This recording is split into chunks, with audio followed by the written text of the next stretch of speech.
ये राजनीति है और राजनीति में कुछ ऐसे फैसले लेने पड़ते हैं जिनके बाद कुछ नेता खुश होंगे तो कुछ के हाथ निराशा लगेगी।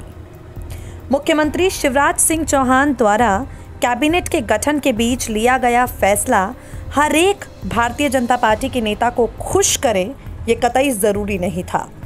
कोविड-19 के लॉकडाउन के बीच अपने छोटे मंत्रिमंडल में शिवराज सिंह चौहान महज 5 मंत्रियों को शपथ दिला सकते थे और हर कोई जानता है शिवराज सिंह चौहान के नेतृत्व में बीजेपी की जो सत्ता में वापसी हुई उसकी इबारत ज्योतिरादित्य सिंधिया ने लिखी।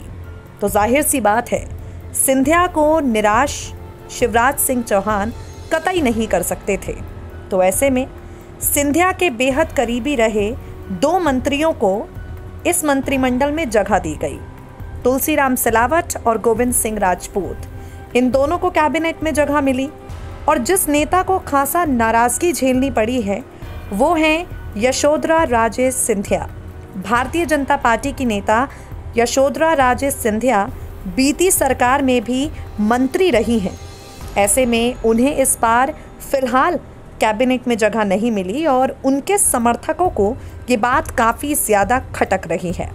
आपको बता दें यशोधरा राजे सिंधिया को जब कोरोना वायरस के लॉकडाउन खत्म हो जाने के बाद हालात काबू होंगे, जाहिर तौर पर कैबिनेट के विस्तार के बाद मंत्रिमंडल में जगह दी जाएगी।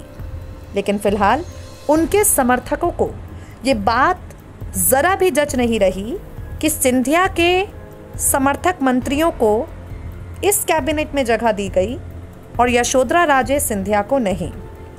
आपको बता दें बीते दिनों यशोधरा राजे सिंधिया से एक बातचीत के दौरान सवाल किया गया कि आखिर क्या आपको उम्मीद है आपका नाम मंत्रिमंडल में शामिल होगा। वो कहती हैं मंत्रिमंडल में मेरा नाम शामिल किया जा रहा है या नहीं इसकी जानकारी मुझे नहीं है। मुझे अपने क्षेत्र में विकास कराने के लिए काफ़ी मशक्क़त करनी पड़ी, तब कहीं जाकर सिंध का पानी शिवपुरी आ सका।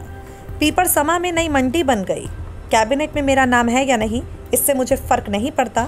मैं तो अपना काम इस दौर में भी कर रही हूँ और मेरी टीम हर ज़रूरतमंद परिवार वालों को राशन किट बांट रही है। अब पोहरी व करेरा में भी हम राशन किट बंटवाएंगे। अब अगर बात की जाए यशोधरा राजे सिंधिया की राजनीति पर तो आपको बता दें जब प्रदेश में भाजपा ने लगातार तीसरी बार सरकार बनाई तो यशोधरा राजे सिंधिया को कैबिनेट मंत्री बनाया गया, लेकिन मंत्रालय धार्मिक न्यास का दिया गया। मंत्रिमंडल में शामिल रहे कई मंत्रियों से उनकी सरकार में रहते हुए नहीं बनी। इतना ही नहीं, बीता विधानसभा चुनाव भी प्रदेश में शिवराज सिंह चौहान वर्सेस ज्योतिरादित्य सिंधिया लड़ा गया। इसीलिए भाजपा की सरकार द्वारा शिवपुरी क्षेत्र में विकास कार्यों में सहयोग करने के बजाय अड़चनें पैदा की गई, क्योंकि यदि शिवपुरी क्षेत्र में विकास होता तो उसका क्रेडिट ज्योतिरादित्य सिंधिया को मिलता।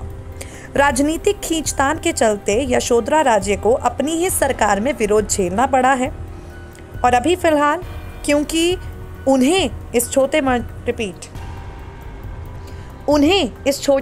मंत्रिमंडल में जगह नहीं दी गई तो उनके समर्थक काफ़ी नाराज लग रहे हैं। SPN 9 न्यूज़ से मेघा की रिपोर्ट।